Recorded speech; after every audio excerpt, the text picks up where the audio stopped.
Assalamualaikum warahmatullahi wabarakatuh. Di sini kami akan menjelaskan tentang presentasi investasi pasar modal. Sebelum itu, perkenalkan nama saya Tergambi dan rekan Saya Nils Wardana. Nah, sebelum kita masuk ke materi, apa sih itu investasi pasar modal? Nah, investasi pasar modal adalah aktivitas menanamkan modal ataupun membeli saham untuk memperoleh keuntungan dalam jangka panjang. Next. Nah, untuk konsep dasar dalam aktivitas penanaman pasar modal, yang pertama adalah investasi.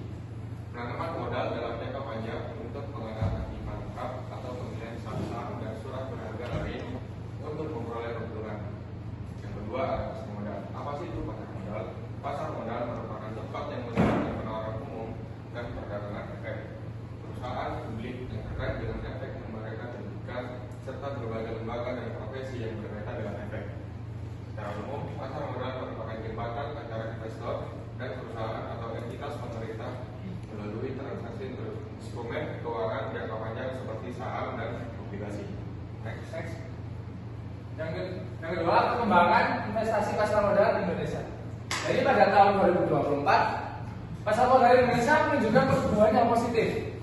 Sektor perbankan diproyeksikan akan terus mendominasi dengan berbagai indikator yang mendukung prospek cerah. Direktur Pengembangan Bursa Efek Indonesia atau BRI, Jeffrey Henry, mengungkapkan bahwa baik dari sisi supply maupun demand, pasar modal Indonesia mengalami peningkatan yang signifikan.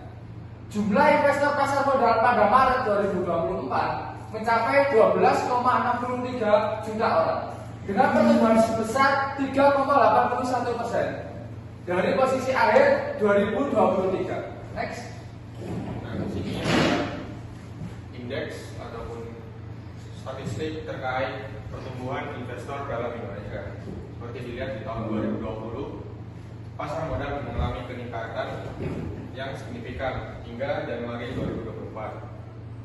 Reksadana juga meningkat dari tahun 2020 hingga 2024. Dan yang terakhir SBN yang cenderung stagnan dan tetap di posisinya hingga 2024. Next. Dan menghubungkan teori akuntansi dengan praktik investasi bagi perusahaan. Yang pertama yaitu evaluasi keuangan.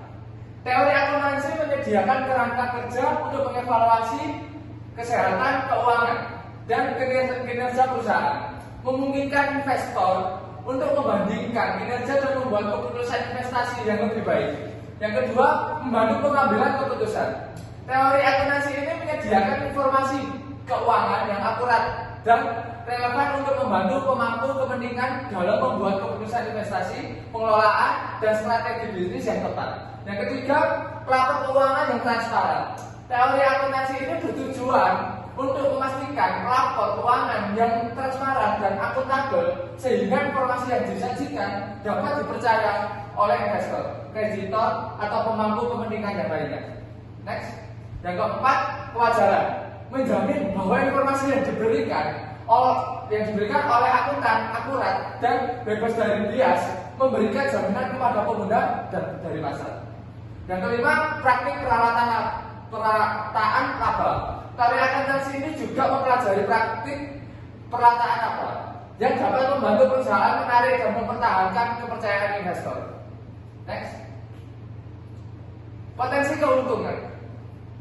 Potensi keuntungan ini ada beberapa aspek, yaitu yang pertama, dividen. Investor di pasar modal bisa mendapatkan dividen dari perusahaan yang sahamnya mereka miliki. Yang kedua, keuntungan modal atau capital gain. Keuntungan dapat diperoleh melalui penjualan saham dengan harga lebih tinggi dari harga beli. Yang ketiga, diversifikasi.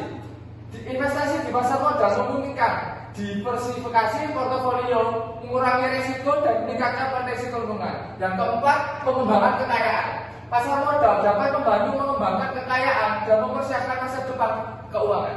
Next. Adapun risiko investasi. Pertama, risiko pasar. Fluktuasi pasar dapat menyebabkan nilai saham turun drastis, berpotensi menyebabkan kerugian. Kedua, risiko likuiditas. Kesulitan menjual investasi dapat meningkatkan risiko likuiditas. Hingga ada risiko inflasi. Perubahan suku bunga dapat mempengaruhi harga obligasi dan menurunkan nilai investasi. Dan yang keempat, ada risiko daya beli. Perubahan nilai uang bisa meningkatkan risiko daya beli. Next. Sekian dari presentasi kami.